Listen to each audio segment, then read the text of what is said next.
കുട്ടീസ്, എന്തൊക്കെയുണ്ട് വിശേഷങ്ങൾ? പറഞ്ഞു ഓണപരീക്ഷ ഇങ്ങ് എത്താനായല്ലേ?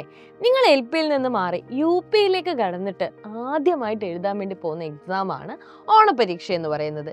എൽ പിയിലുള്ളതുപോലെ തന്നെ നമ്മൾ ഉത്തരങ്ങൾ എഴുതി കഴിഞ്ഞാൽ 5ാം ക്ലാസ്സിൽ നമുക്ക് മാർക്ക് കിട്ടുമോ?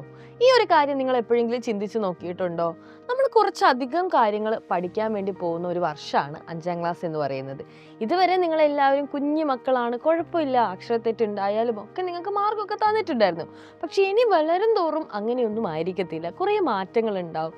എക്സാം പാറ്റേണിലും ഇപ്പം എന്തുണ്ട്, കാര്യമായ മാറ്റങ്ങൾ വന്നിട്ടുണ്ട്. അപ്പം അതിനനുസരിച്ച് പഠിക്കുക എന്നുള്ളത് വളരെ ഇമ്പോർട്ടൻ്റ് ആയിട്ടുള്ള ഒരു കാര്യമല്ലേ?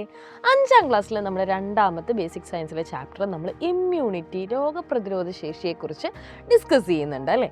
ഇമ്മ്യൂണിറ്റിയിൽ നിന്ന് ഒരു ചോദ്യം വരികയാണെങ്കിൽ എങ്ങനെയായിരിക്കും നമ്മൾ ആ ക്വസ്റ്റ്യൻ ആൻസർ എഴുതേണ്ടത്? നമുക്കറിയാം 2 തരത്തിലുള്ള ഇമ്മ്യൂണിറ്റീസ് ഉണ്ട് അല്ലേ? അക്വയർഡ് ഇമ്മ്യൂണിറ്റിയും നാച്ചുറലായിട്ട് നമുക്ക് ഉണ്ടാവുന്ന ഇമ്മ്യൂണിറ്റിയും.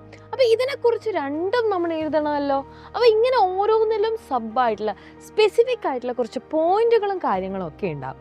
ഇതൊക്കെ കൃത്യമായിട്ട് എഴുതിയിട്ടുണ്ടെങ്കിൽ മാത്രമേ നമുക്ക് എന്ത് ചെയ്യുള്ളൂ, മാർക്കുകൾ കിട്ടുള്ളൂ. അപ്പോൾ നാച്ചുറൽ ഇമ്മ്യൂണിറ്റിയും അക്വയർഡ് ഇമ്മ്യൂണിറ്റിയും എന്താണെന്ന് പറയുകയും ഒപ്പം തന്നെ അല്ലേ അക്വയർഡ് ഇമ്മ്യൂണിറ്റിയിൽ വാക്സിനേഷനെ കുറിച്ചും കൂടെ നിങ്ങൾ എഴുതുമ്പോഴല്ലേ ആ ഉത്തരം ഏറ്റവും മനോഹരമായിട്ടുള്ള രീതിയിലേക്ക് മാറുക.